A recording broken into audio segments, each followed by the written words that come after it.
বন্ধুরা, আসসালামু আলাইকুম। সবাই কেমন আছেন? নিশ্চয়ই সবাই ঈদের শপিং করা শেষ। আমারও আলহামদুলিল্লাহ ঈদের সব শপিং কমপ্লিট। তো কার জন্য কি কিনলাম বের করে সবারটা দেখাতে পারবো না, কিন্তু আমার ছোট মেয়েটা দেখাবো যে কার মেয়েদের জন্য কি কি কিনলাম আর কার জন্য কি মা শপিং করলাম তা আপনাদের সাথে শেয়ার করব। এটা হচ্ছে আমার ছোট মেয়ে এবার খুব ভালো গিফট পেয়েছে, আবার আমিও কিনেছি। এটাও আমার ছোট মেয়ের। এই যে আমার ছোট মেয়ের জামা, এটাও ছোট মেয়ের জামা। বের করে দেখানো যাবে না, কারণ হইলো ঈদের শপিং, বলে যে পুরাতন হয়ে যাবে।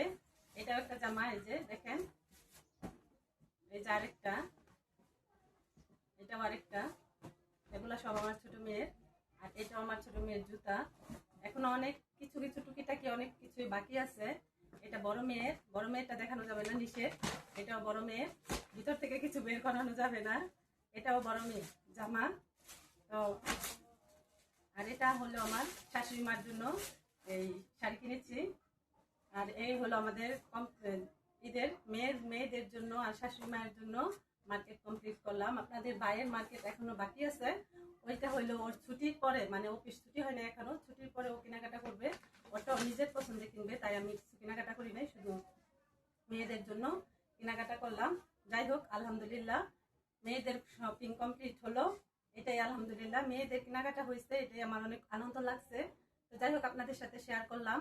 তো কেমন লাগছে সব কমেন্ট করে অবশ্যই জানাবেন। আপনাদের দেখাতে পারলাম না, কারণ ঈদের শপিং তো পুরানো হয়ে যাবে, কারণ আত্মীয় স্বজন সবাই দেখে ফেলবে। এর জন্য মেয়েদের নিষেধ যে ভিতর থেকে বের করে কাউকে দেখানো যাবে না। তো দুঃখিত এর জন্য। টাটা।